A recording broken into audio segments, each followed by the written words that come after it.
Let's try that again, shall we?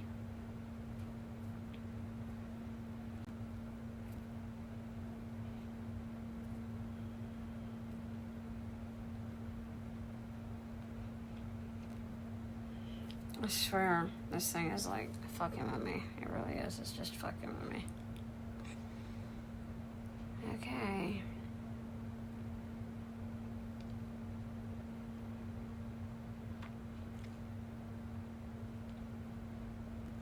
Well, it says I'm live, but I don't see myself, y'all.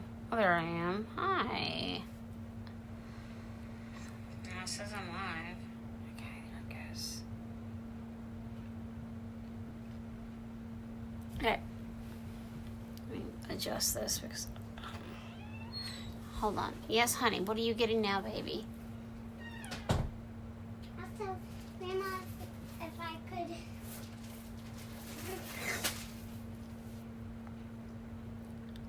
Yes. Okay. Is there anything you... Like, what are you doing?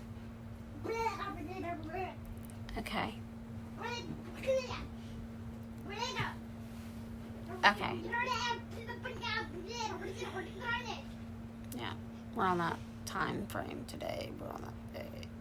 Let me see something on my camera settings. I'm going to flip my camera because...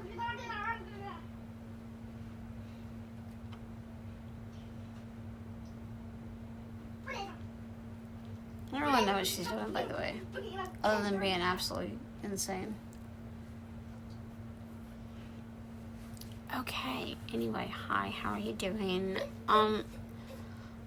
My daughter seems to think that it's amusing to do this, and she's like this close to being like removed and placed in her room for good. And she's going to have her iPad and YouTube taken away.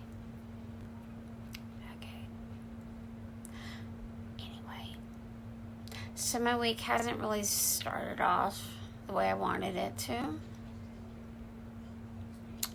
I can't say that that's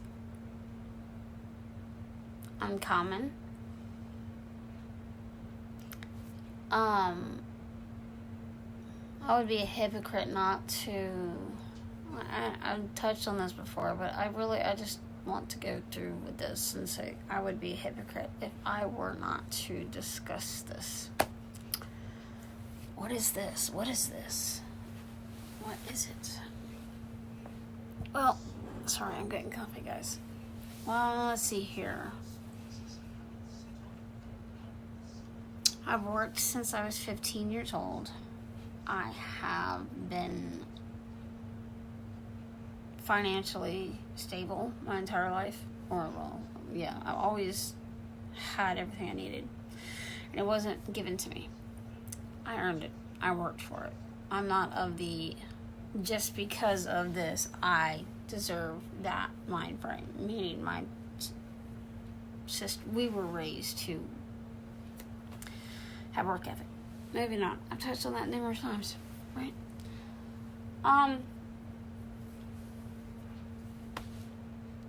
So, my kids still don't have insurance, right? I don't have insurance as of, we don't have insurance. We don't have income. We don't have anything. And then there's that part of my brain going, it's nobody's fault. Things happen. Shit happens. You'll bounce me, Inevitably, I usually and always find a way to come back from wherever I'm at.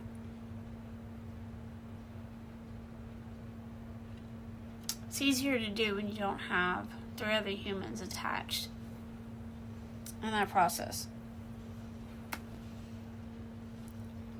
But I have a son, a daughter, and a husband.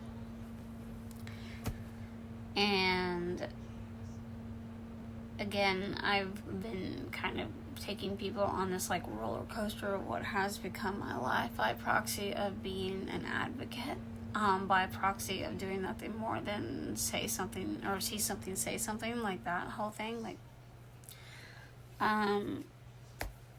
one of my physicians reached out to me today because I have not. I'll admit I have not talked to her in probably about 5 months. No, about 4. Nonetheless, she's worried because she hasn't heard from me, and just as others in my life are usually able to pick up on when I'm having less than stellar time with life, she did the same.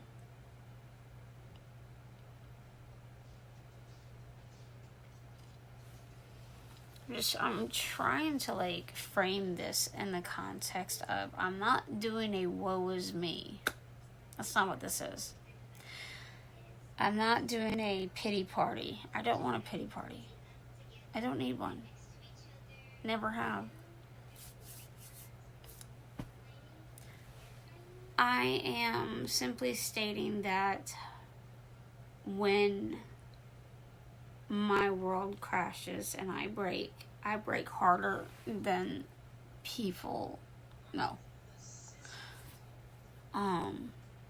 It's all consuming.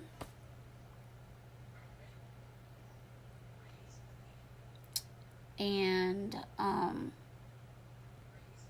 there's nothing fun about it.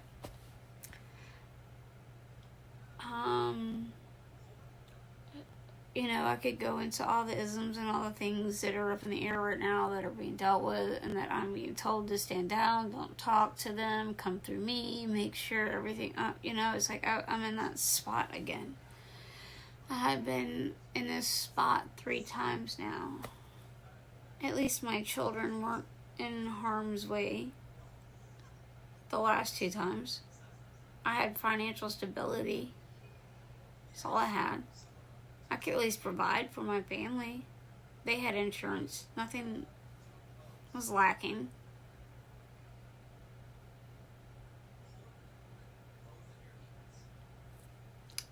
But that's not the case this time.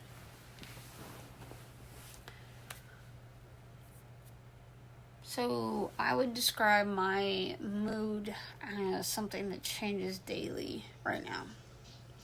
Because any given day, those who care about me, who know I'm a landmine, or can be set off at any time, inadvertently set it off, and I'm not mad at them. I don't wish ill will towards them. I don't want to say anything negative or hurt their feelings, so I turtle up and just go inward. Or I lash out. Kind of did both today. Happy Monday. A lot of the reason that I'm breaking up with this entire literacy space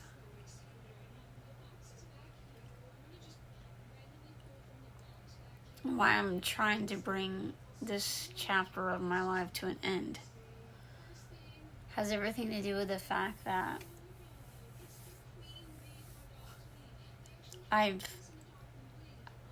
my phone, I don't get the text messages from my friends anymore.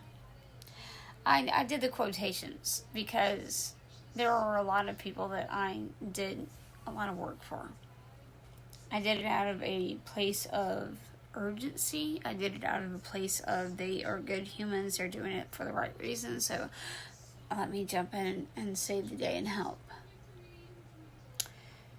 These individuals all have the ability and the backing to hire me for what I do for free for them.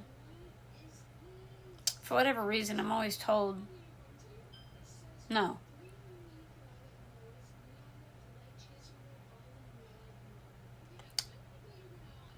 And I think if I get this out of me, I will be able to move on from this mind frame I'm in, that I've been in for a long time. I think if I say this part out loud, I'll finally be able to just sever ties and do what I want to do in life, and that is to get the fuck away from this toxicity, to get away from empty promises, to get away from people that never intend to follow through with absolutely fucking anything they say they're going to do, to get away from the just at every angle. Oh yeah.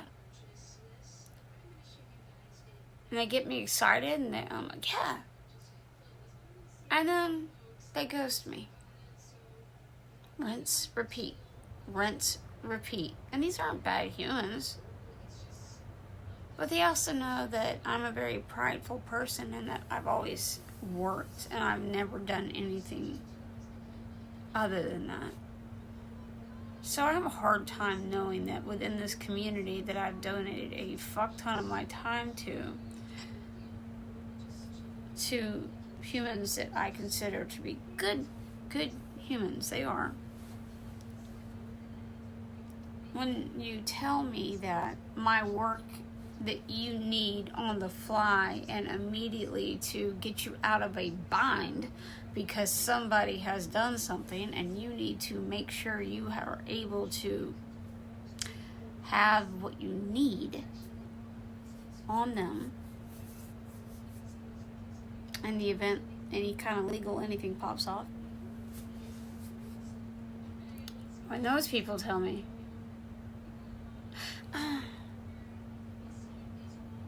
you know I love you, but you gotta be there in person. You can't do it remote.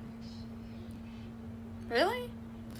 Because everything I've ever done has been via Zoom or on the phone, FaceTime, you name it. It's not been done in person. The stunts that I have pulled to help a lot of people out in this community have always been done remotely.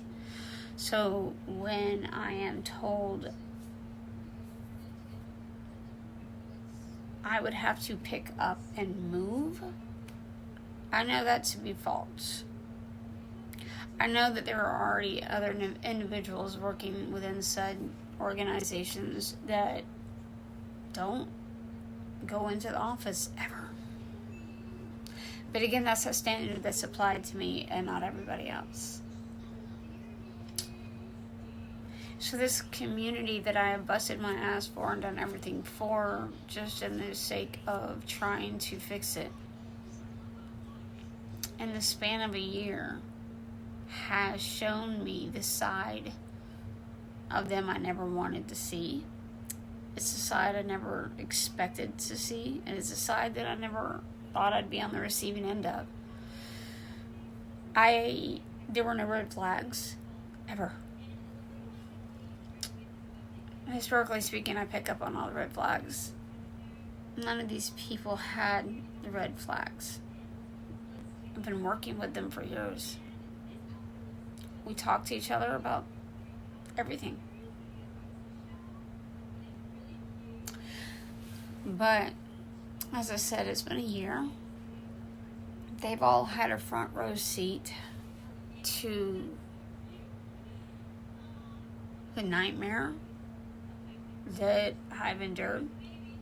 They all know what was done to me by individuals in this community. They all sat back and watched as somebody took my panel and my voice away from me. Again, I was good enough for...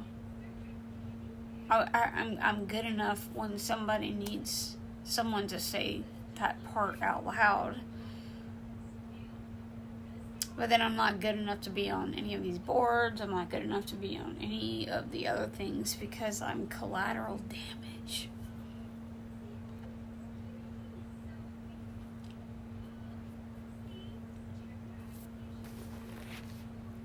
So my entire family has become collateral damage by proxy of me. And that's a hard fucking pill to swallow. Now, if this were a year ago and I still had income, it would have made life a lot easier. Like, I would have been fine. Because my kids would have insurance. we would have insurance?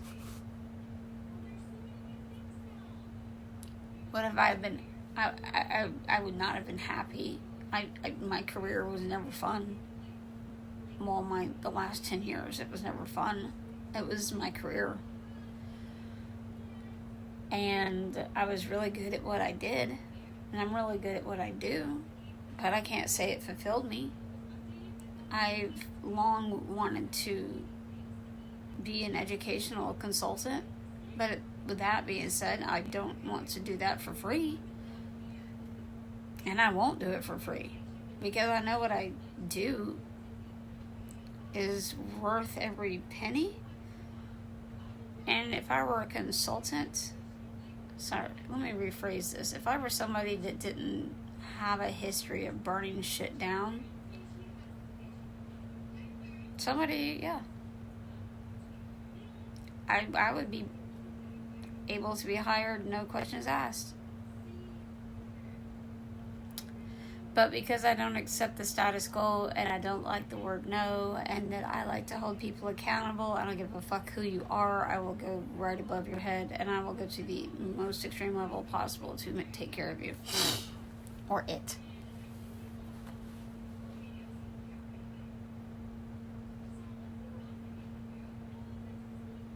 I don't have that security anymore. I don't have the financial stability that I've had my entire life. I've never, ever relied on anybody for that.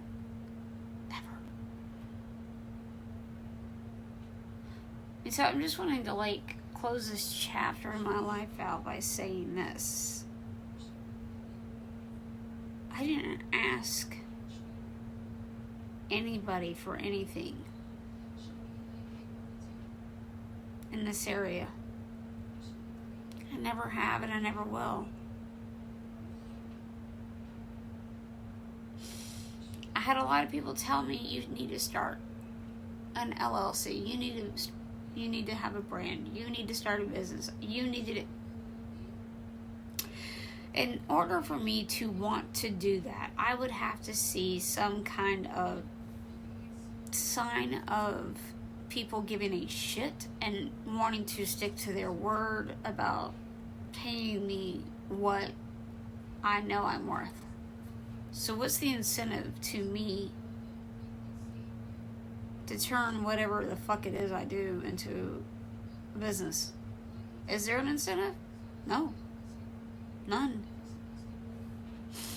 Because if people that I'm working with who know a lot about me and my children and my family just in general are so easy to dismiss me and wipe their hands of me, what incentive is there for me to go and start a business of my own doing just exactly what I do?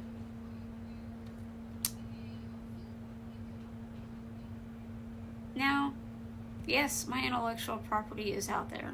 It always will be. I've come to terms with I'll never get that back. I've come to terms with people will continue to monetize off that, but not me. I remember after I got my son to safety the first time. Yeah, it's happened more than once. Trust me, the private school sector. Anyway, I remember when I got him to safety the first time. I remember, I think it took about 3 days for that finalization to actually sink in. The established meeting norms, the agendas, the decorum, the rules, the copious amounts of data that had to be present at all time, the energy it took to continue to fight and to remind them I was not removing my foot from your neck until you understood that this is not what you're going to do. That's a lot of energy. And that was 5 years of it.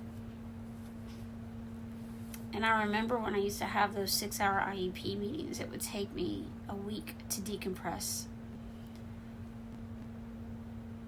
And so one of the first things I wrote after everything was said and done, it's long gone. I mean, it's not gone. I have it archived. But it was literally called The Time It Takes to Let Go. Because I remember sitting in my, Mama, hold on, what, baby? my iPad said it's not charging fast. That's not me. You did that. Yeah, okay. Anyway. So the first thing, here's the filter.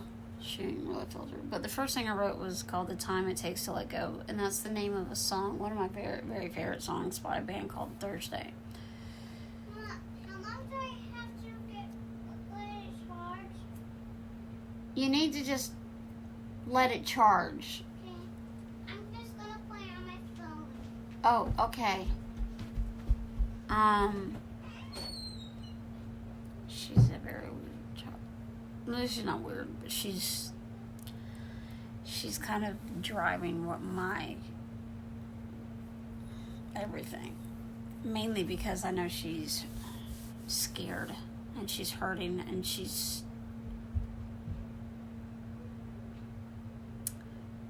it's 2.0. It's my son all over again.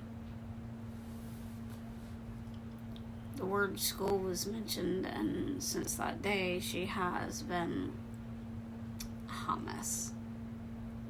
Her anxiety's through the roof. She's chewing her fingernails. She's ripping the skin off of her lips, you name it.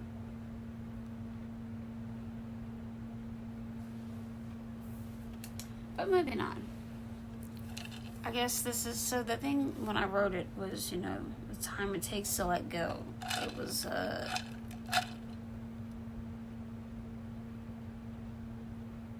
it was just that. I was finally released from those 6-hour IEP meetings. I was finally released from the meeting norms and the you can say this but I can't say that isms of that arena. And I found myself almost depressed, just extremely confused and numb. I didn't know what to do with myself. I was like, what the fuck do I do now? This is all I've done. It's all I've ever done.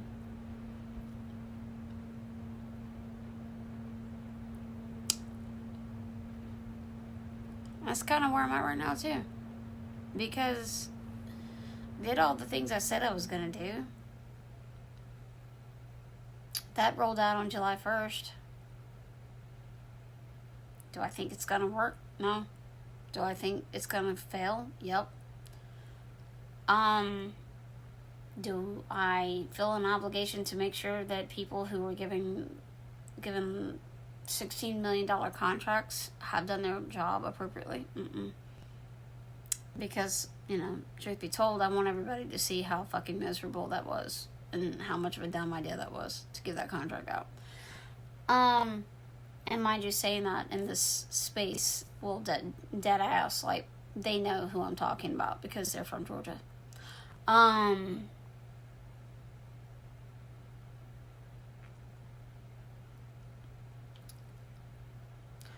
When I did the whole, the time it takes to let go-esque, or the piece, I went into places in my brain that I can't even remember anymore.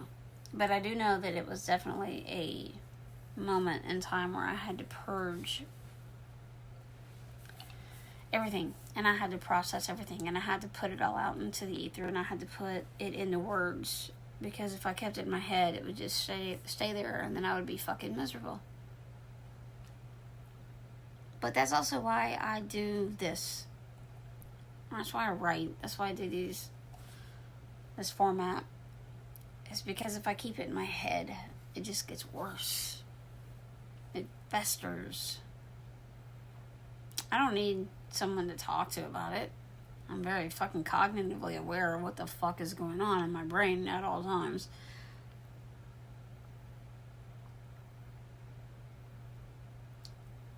Yeah, I'm just at another point, and I'm in another chapter of my life, and now I have to let go of this chapter, and I'm okay, and I want to let go of this chapter. But I want people in this space to understand something. You have the ability to pay it forward. You had the ability to stop the hemorrhaging. You had the ability to stop all of this. And you didn't. Instead, you watched it. And you just kept watching.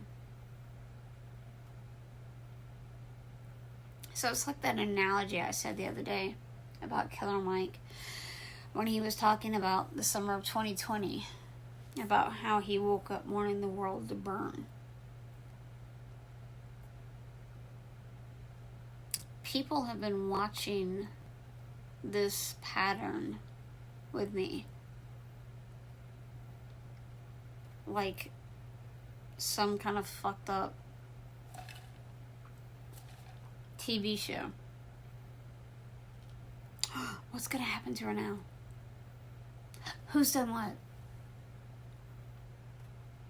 Is she gonna cry?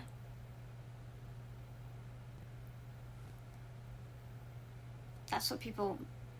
Yeah. So I've been reduced to a fucking train wreck. It's on repeat. Narratives are spun out of control, and people get to say whatever the fuck they want to say, and then I'm just left doing nothing.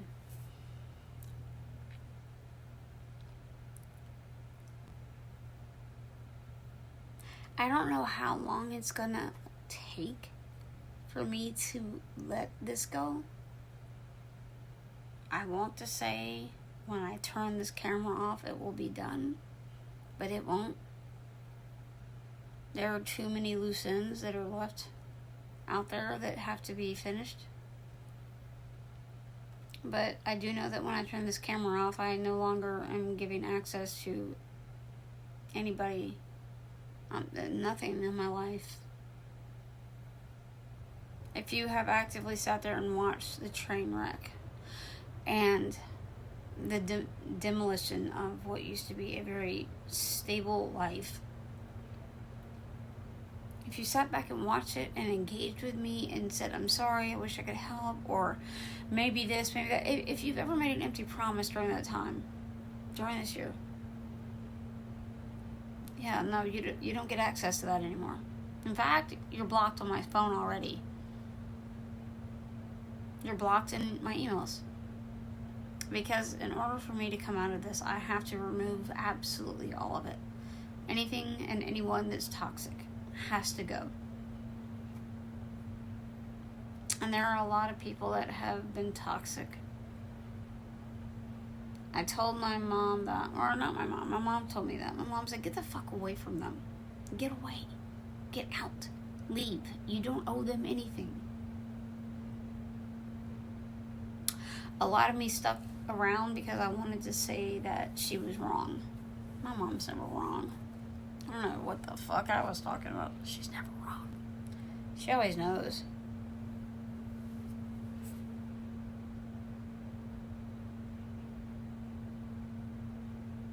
But, like I said,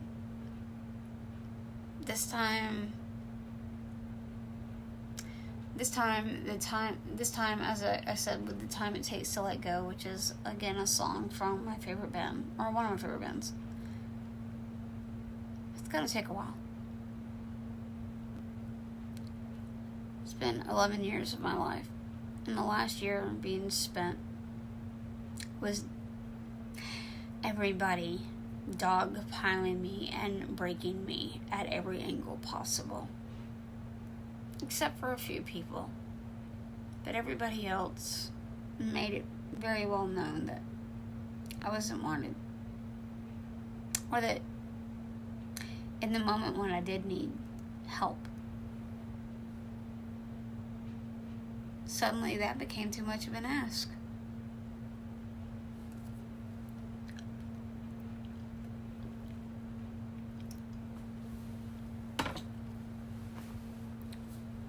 So I'm going to wrap this up because I'm not going to make this a long one.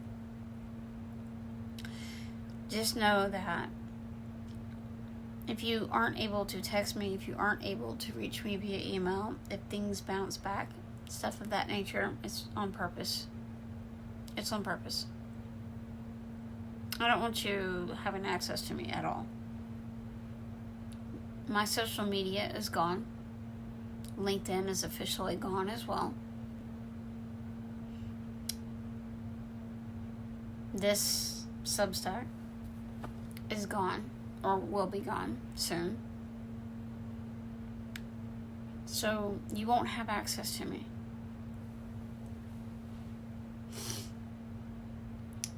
And whatever the outcome is from this stunt I'm currently pulling and have been pulling,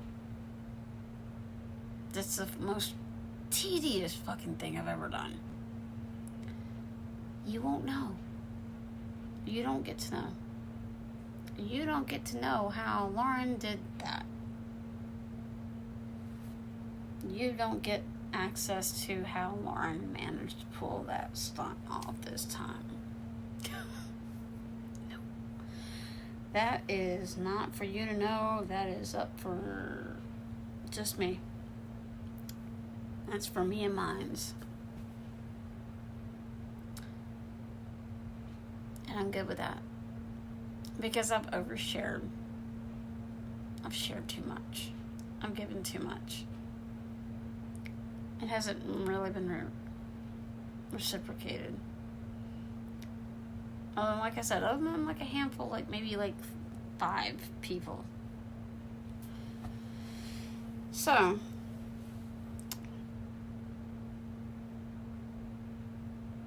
that's where I'm at. I started this wanting to bawl my fucking eyes out on camera and willing to do so, but I'm intimate with, I just talked through it. I just got everything out of my system that I wanted to get out. I've said what I want to say. I'm not budging. My line in the sand was put there a long time ago, and absolutely fucking everybody, except for, like I said, 5 people, except for 5 people have crossed that fucking line repeatedly. Dead ass looked me in the face and said, I can't afford you, or, oh honey, I wish you could, but you have to be in person. Really? Everything I've done has always been remote. And so it, like I said, with the other night with Carm, people like the idea of me. Ashley is the one that said that. People like the idea of me. They love the stunts I pull. But the moment it becomes organized, or a dotted line is presented, or God forbid I stand my fucking ground, the moment I do that, that's when everybody just fucking disappears. Or they get scared, or they want to put me on a leash and tell me how I'm supposed to behave. Like, these are the ways that if I engage with you, or if we do this, you have to do this about yourself. No. Hard no. Fuck no. I don't give anybody that pleasure. Not even my husband gets to tell me what to fucking do. And he'll be the first one to tell you, you're not going to put a leash on her. You're fucking stupid if you think you are. My kid, my son, will tell people that. He's like, yeah, have fun with that. Go see how that works out. Because I promise you, my mom is not going to be involved. And if she is, she's going to make sure you're really fucking uncomfortable.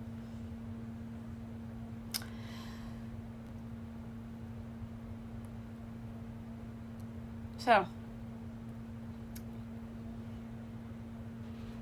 to the fucked up literacy science or reading community, whatever the fuck you want to call yourself. Go fuck yourself. I don't owe you anything. And I lost my fucking source of income because of you. Because I was fighting for kids.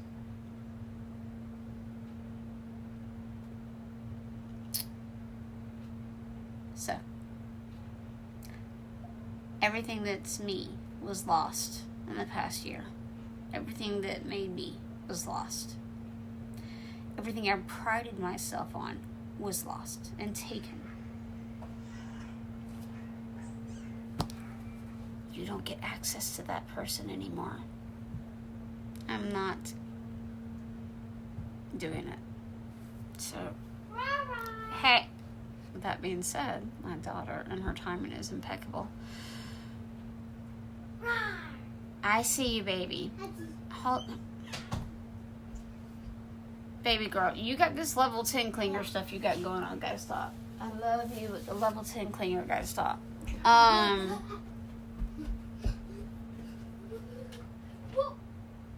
Karin, not just the idea. No, Karin, it is. They love the idea. They love the stunts. They love everything that I do. And they want the same thing done for them. And then when I do it, they just fucking... Baby, I told you I can't get the iPad to work because you did a good job of dumping your iPad inside of paint.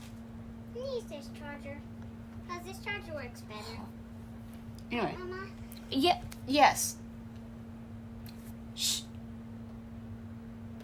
Stop. I don't know why I did a block. Anyway. Stop.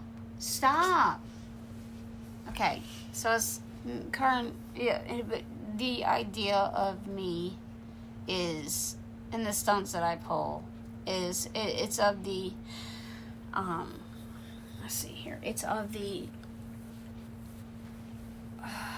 I'm struggling with words to just like encapsulate what it is. They love it. They love my fuck you attitude. They love my I'm gonna burn it down and do it and do so attitude.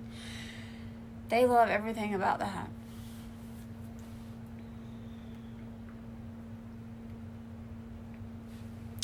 But when I do something as simple as ask, hey, do you have a job for me? Because let me be crystal clear on this so I don't confuse people and they don't misread anything. I was dead ass asked by at least 5 individuals who have organizations out there to come work for them. Every time I said that, oh no, I've got a job. But when I did need a job or income or consulting, just anything, suddenly, they didn't have the capacity anymore. Nothing had changed. I was actively working with them. I was helping them get out of really sticky situations. I was filming things that people in their community were doing on the down low. I was doing everything, and it was just not convenient all of a sudden.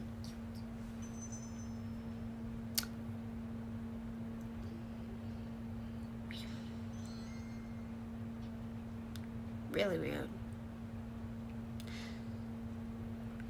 You know, at 46 years old, I would have hoped all of the mean girl shit and all the bullshit that I've had to wait or deal with my entire life, and that's why I put that fucking wall up when I was 8 years old. You would think that this shit would be done. Instead, it has been amplified and just keeps going. And you're abysmal pieces of shit for doing that to anybody. Don't get things convoluted. I am me, and at no point do I veer off of me. I have a set of morals and a guiding compass, and I am crystal fucking clear with that.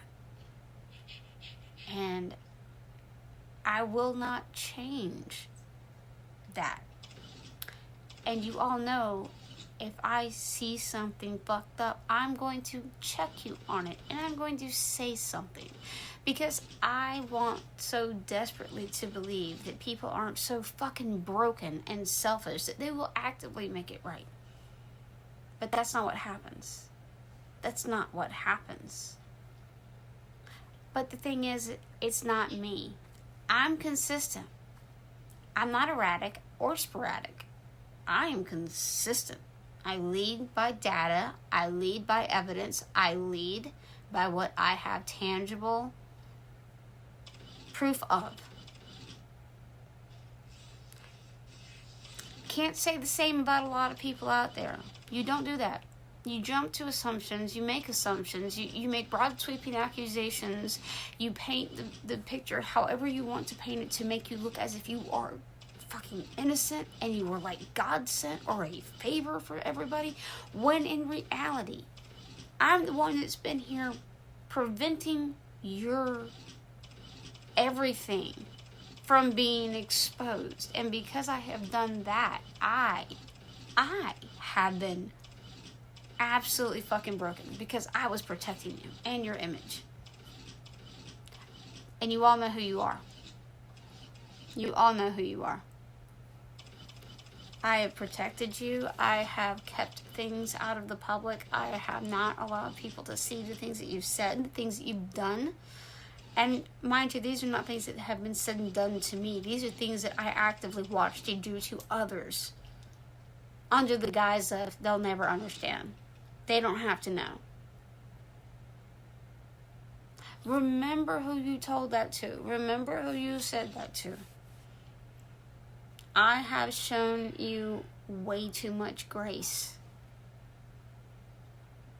And by doing so, you're allowed to go do whatever the fuck it is you're doing with all your fucking money and your millions and you know, continue lying. You're allowed to continue lying to everybody, knowing that the one person that knows.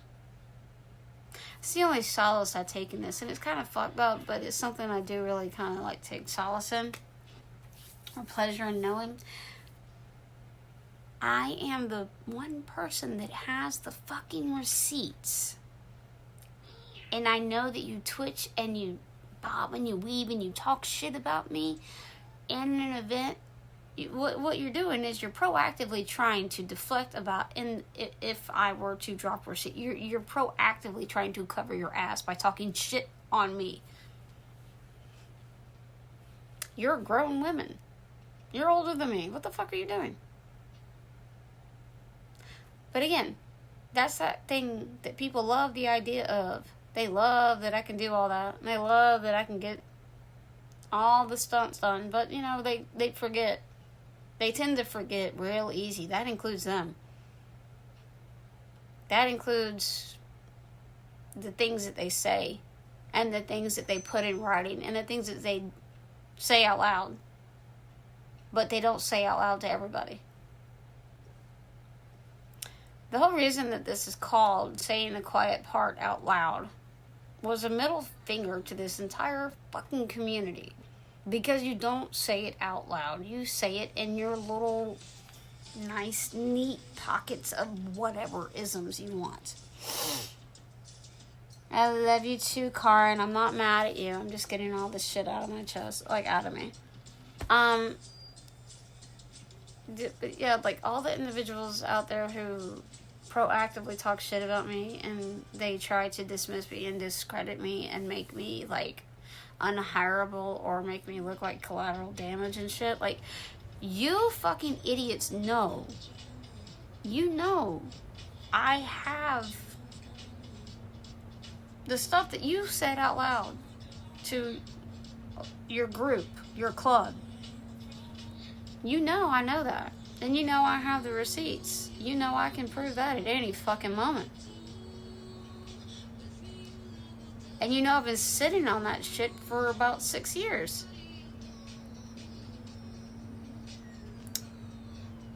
So,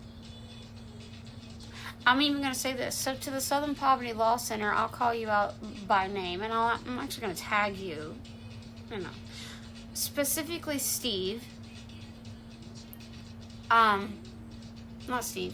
No, Mike. I'm so sorry, I get confused of all the people that have fucked with me. Mike, who is the head of the education department at the SPLC, which I helped him build.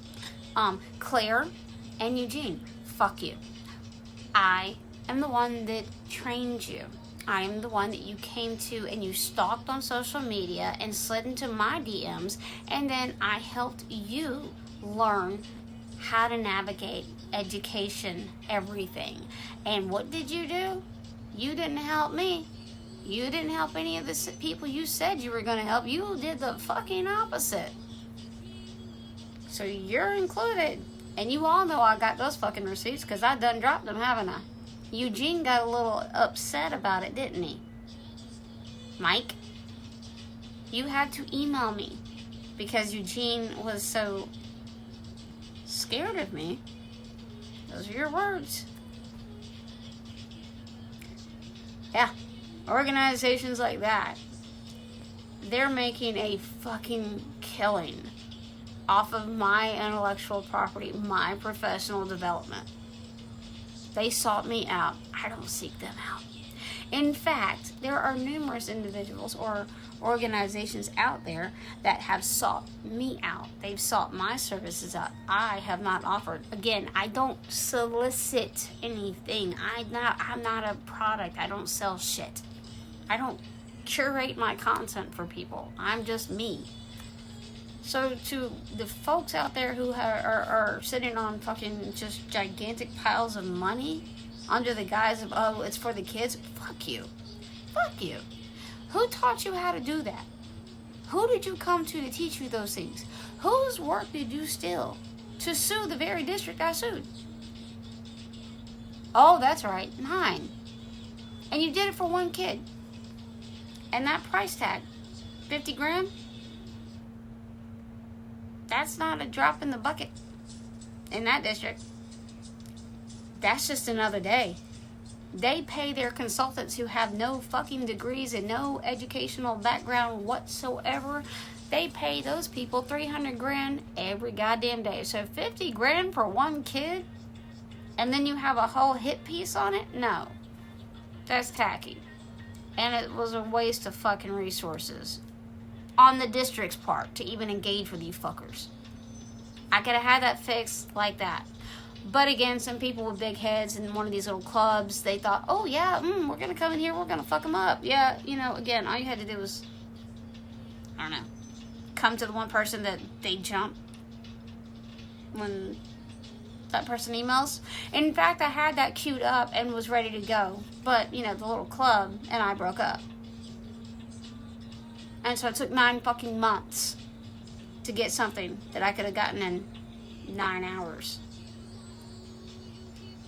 So yeah, I love the fact that energy that the SPLC went out there and fucking bragged about suing my former district for one kid.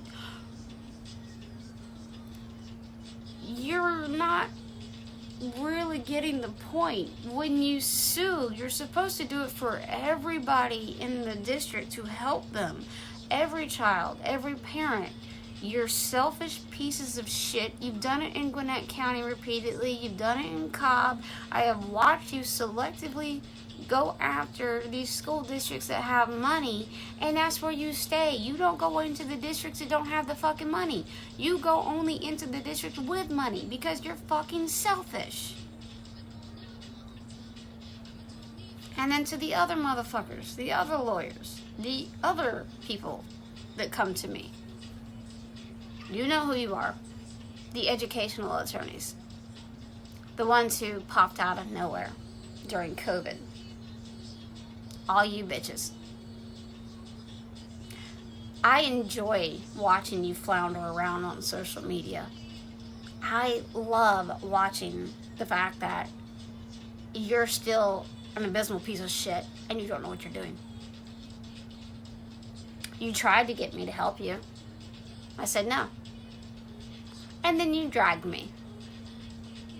Okay. Well, that was about like, shit, I was in 21. You're still out there doing it. You're still out there fucking with me. You're still you're still talking shit about somebody who cut you off. You didn't cut me off. I cut you off. Weird flex. Weird flex. Oh, wait. Let me finish with this one. What is it? Georgia Can. Yes, y'all. Stephen. Let me have a conversation with you real quick, Stephen. Stephen Quinn. Oh, Stephen. You precious little thing. So, Stephen was never involved in the literacy world. Georgia Can was never involved in the literacy world. They never gave a shit about all the work that we were doing. Especially me. They didn't give a fuck. They didn't want to touch it. But Stephen Quinn would routinely slide up into my emails, into my messages, and all the things, and pick my brain and want to do outreach events, and I did them. Why not? And then I got blacklisted. Would you like to know why? I got blacklisted because the attorneys who hold clients' records illegally for payment got in their fills because I was on an outreach event with them. And so who did they go with?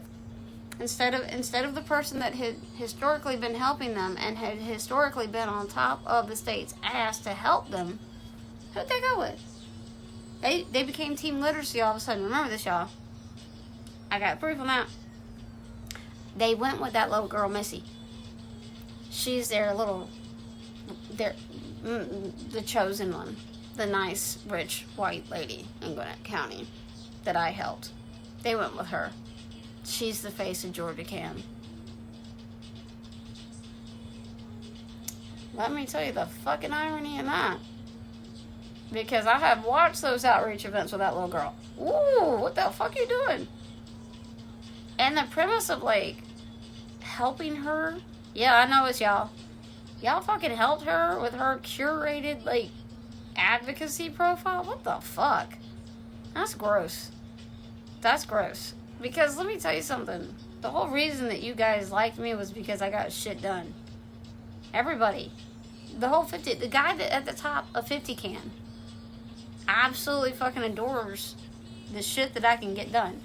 But because of optics and because you like to bow down to whoever the fuck will kiss your ass in the state, you went with that nice, rich, white girl. Who, by the way, for the record, had never taught a child to read appropriately. Who had always used flawed methodology. So you have her propped up as a teacher who is well versed in the science of reading, when in fact she absolutely the fuck is not. She never used it on a child in the classroom setting. In fact, she was the #1 content creator for reading fucking recovery in Gwinnett County because everybody came to her to be trained in Gwinnett County. That's on fucking record. It's on record. I'm sure you wish it wasn't on record, but unfortunately, that's on record. And I hope she sees this, because you know what, honey? I blocked you in email. I blocked you in phone. I've allowed you to wild out on social media. I mean, I've clapped back a couple times. But the days of me allowing you to have a fucking narrative of you're some kind of saint and that, oh, it's for the kids and all means all. Man, bitch, shut up. All does not mean all for you. And see, this is the reason that I split. I'm going to go ahead and air this right now. We can just sever it now. The reason that I walked from decoding, the reason I said fuck being the advocacy chair, which was a title I didn't even fucking want. I didn't want it. The reason I walked was because of the way y'all took that little girl Missy, put her up on a fucking pedestal, and didn't check her fucking ego, not once. Had anybody else done that, y'all would have had some words with us. But because she's a little fucking cheerleader, and she's got like that perfect, persona, yeah, the whole reason that we broke up, meaning I left Decoding Dyslexia Georgia specifically, and it was handed over to Beth Haynes, not Missy Purcell. Which is the irony. The whole reason that I left was because I said the quiet part out loud on Twitter. And I called out the International Dyslexia Association.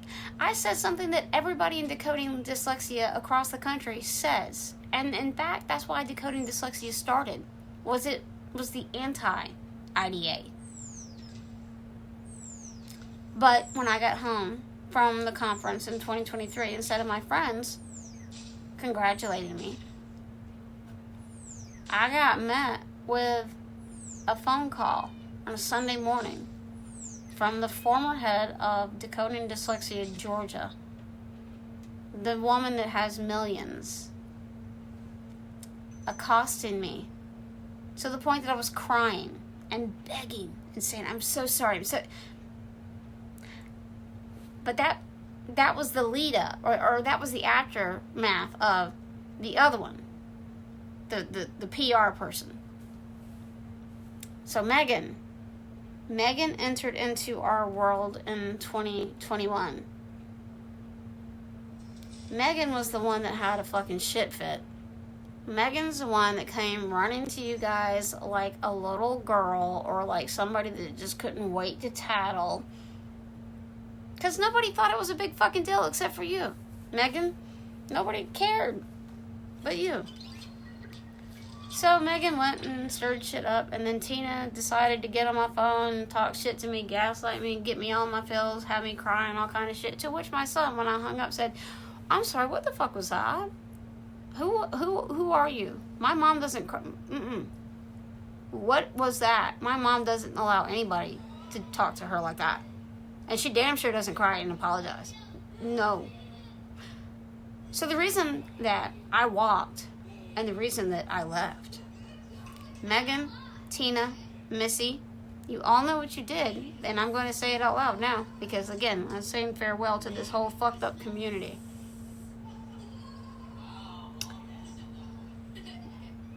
What was the response, Tina, when I told you it was better for me to just part ways and I had never wanted to be a part of your group? You solicited my services, you stalked me, so please, whatever it is you think I owe you, or whatever it is you think that I somehow needed to bend the knee to. And now my email, I wrote a very lengthy email I still have. And what was your response? What would you say, Tina? How fucking dare you? How fucking dare you? And then you proceeded to go into the version of you that I protected. And that's when the ugly came out. And that's when you said some entitled shit. And the real Tina came out. So, I just want my parting of this chapter of my life to be the reason Lauren does not get along with people in the state of Georgia is because Lauren said, fuck you, I'm not going to allow you to talk like that to me, and you damn sure not going to get away with whatever the fuck you think you're going to do. You're not going to keep putting me in a corner, because Decoding Dyslexia Georgia put me in a fucking corner all the time. Did y'all ever notice how I would go missing? I would go from like doing all their fucking media PR blitz shit to just being gone. Yeah, that was because those women would put me in a goddamn corner and tell me to behave. And because I was so fucking desperate to have like-minded individuals in my life that understood, I let them do it. Think about that. So it took me fighting to get a panel for parents, and then Ashley and I doing our thing, only for me to come home and then the reception be, fuck you, how dare you, it makes us look bad, you can't do this, you can't tweet that, you can't say that. I can do whatever the fuck I want, I'm a grown woman. But it came down to this. It came down to this. The reason they got so mad was because Tina had an outreach event with IDA. And they didn't think I knew. It was about literacy and legislation. Guess who made those fucking slides? Guess whose work was used? So for all the credit you motherfuckers out here want to give the Missy Purcells and the Megans and the Beths and the Tinas and all those bitches here in Georgia, I'm going to rain on your parade right fucking now. I left because Aves. That is so obnoxious and loud. Avery. She ain't listening to me. She's like, fuck you, man. Anyway, so, yeah, that's the reason I left. And I'm happy to say that out loud now. The entitlement was on full display. You allowed Sherry Lucas Hall to be kicked out of her fucking apartment. You could have paid her rent. You could have paid to get her into it. Y'all, collectively, are worth... Avery, turn it down. Avery. I'm gonna lose some. Anyway, it's okay. Keep playing. Anyway, you're all collectively worth... I'm gonna take 3 of you. If I put 3 of you in a bucket, you're worth upwards of 20 mil, easy, right? Disposable income. But instead of helping Sherry get an apartment so she wouldn't lose all her shit and be evicted, you dumbasses created a fucking GoFundMe. Did you think that was going to be allowed to be kept quiet? Why do you think I protect Sherry at all costs? Because y'all are some fucking backstabbing bitches. And she knows that. And as it pertains to all the people that you have brought in to the fray, that you want to prop up, let me go ahead and say this too. Kareem, you have always been used as their token guy. Amir, you have always been used as their token guy. Hildebrand, you have always been